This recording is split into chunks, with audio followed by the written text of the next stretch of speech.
I'm just so disgusted with this piece of shit that you got on the channel that's talking about 5 years ago, still savoring that dickhead and smiling and rubbing his dickhead.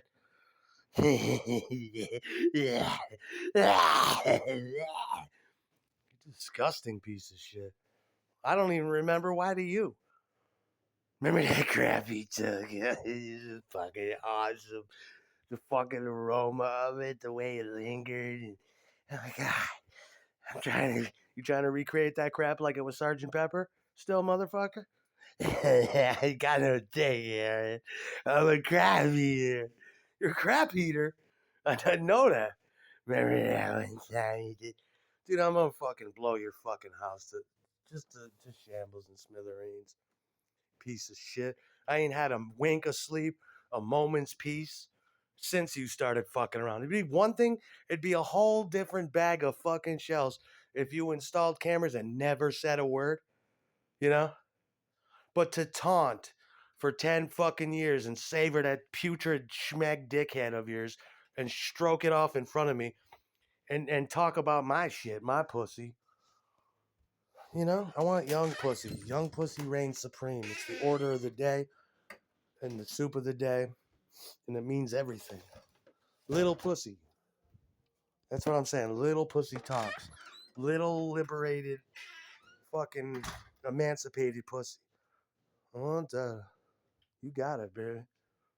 Little pussy with a lot of power. Uh, well, fucking dead. Puss better be young. What about Joe Queer? Joe Queer? We played with Joe Queer. We played with the Queers before. Then at QE2 we were supposed to play, but then they got signed to Lookout Records, and we were supposed to play with them again.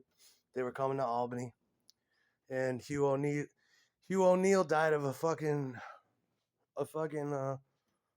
uh a fucking brain tumor or a hemorrhage like a week before, and that was the beginning of the end. I was like, I was gonna do my best to jump on their bus and head back. Uh, you know, yeah, he was living in New Hampshire or whatever, but I still was gonna do my best. I wanted to get on lookout because that was the last wave of shit coming through. What do you mean? How it looks? How he looks? Joe Queer was old back then, and he still is now, but he's not. But yeah, he was sort of bald. He had a baseball hat, and he was the essence of cool. Yeah, yeah, a lot of funny stuff with them guys. A lot of smoking funny stuff. Yeah, big time. The second wave of punk did not matter how you looked. It was a lot of guys in baseball hats. It was very beat on the bradish. The mohawk and spike thing is something that carried over. That's a British thing, and then it came back to America, and we had it up until like 89, 90. And then it turned into the second wave of punk, where you could be out there with a cardigan sweater, you could look like Kurt Cobain and be a punk rocker. Looks don't matter. But I think I'm gifted with looks. It doesn't fucking matter. I always was. But I'd go. I made my own clothes back then. I looked great. I looked fucking great.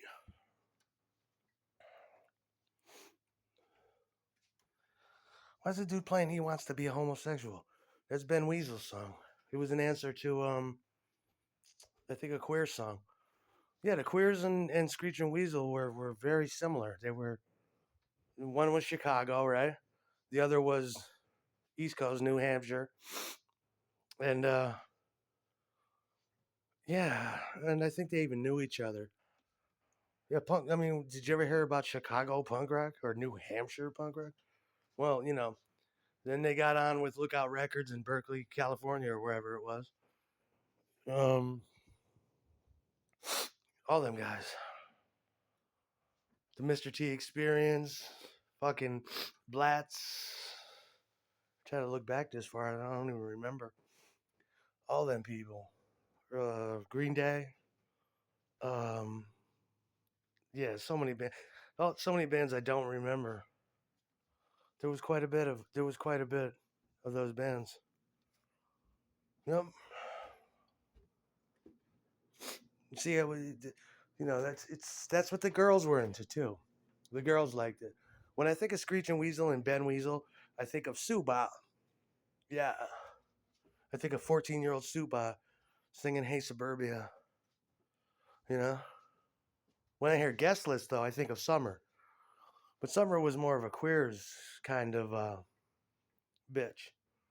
You know, she liked the queers. Her and Jamie went out to Connecticut and hung out supposedly and hung out with Joe Queer.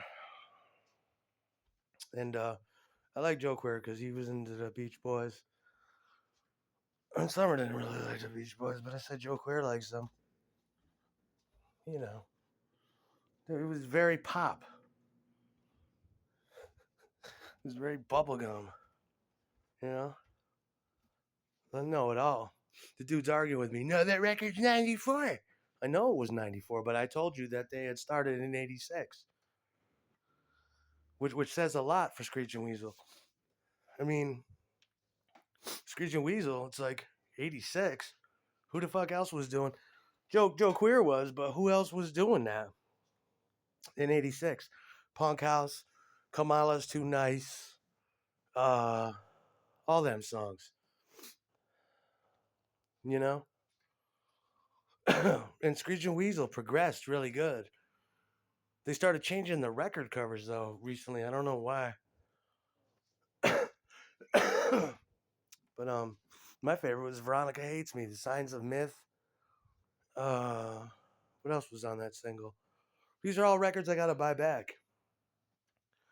Veronica Hates Me. I mean, when I hear Veronica Hates Me, it reminds me more of the first time I heard it on real audio on a 14.4 modem. And because I was used to Kill the Musicians version. So when I think of these songs, I think of real audio coming over at 14.4 on a modem. Or the first demos of Born to Do Dishes. And then I became obsessed with the first demo of Born to Do Dishes before Don't Back Down came out, which is the Beach Boys song. So is Little Honda.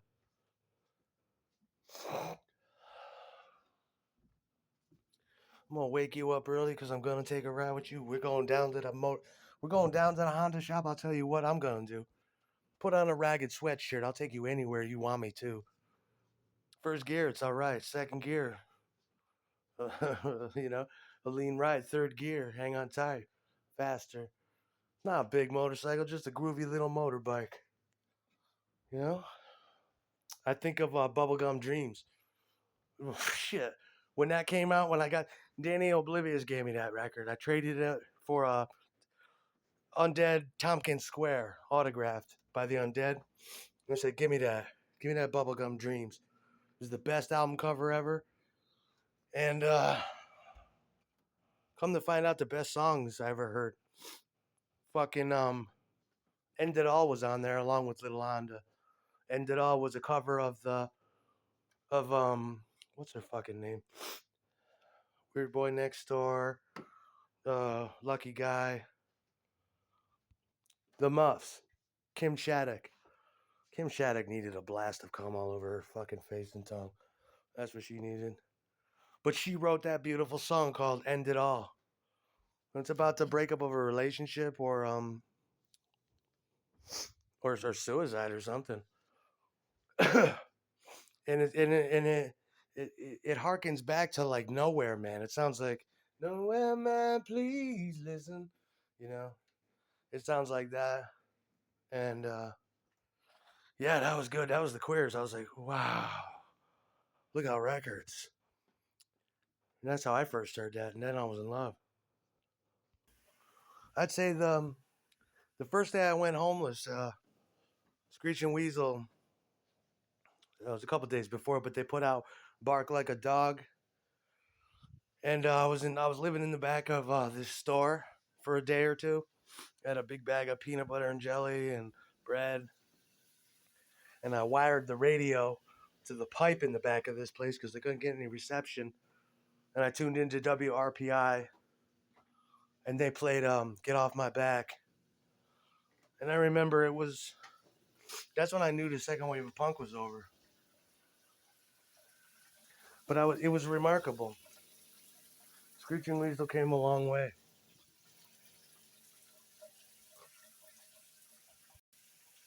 Whatever we do, we gotta kill this motherfucker that's had cameras in my fucking house for all these fucking years. He tells me every day what I'm fucking doing.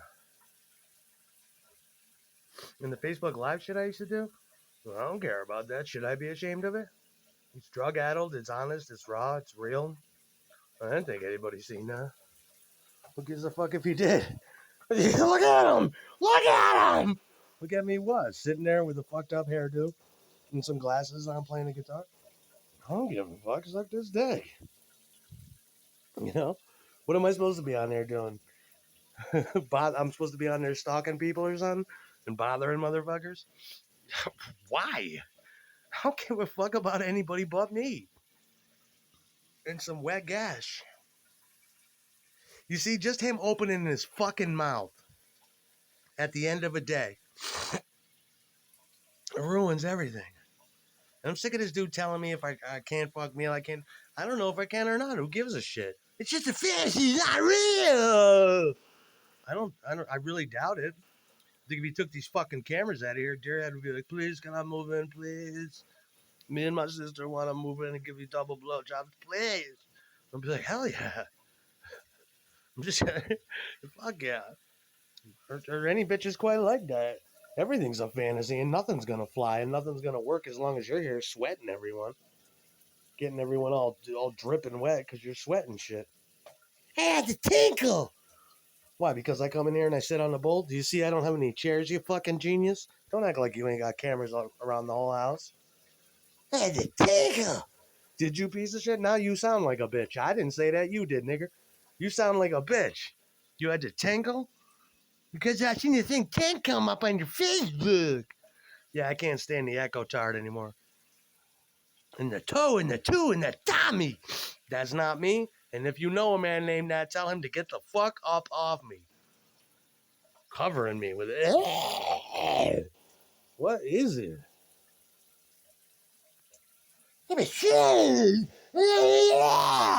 Oh God, I'm so sick of hearing it. Shut up. It's all about me and extremely damn pussy. That's the order of the day. Young tyrannical teenage puss running around. All right? Calling all the shots. Hurry the fuck up so I can get on with my life. Instant migraine. My head is fucking pounding now.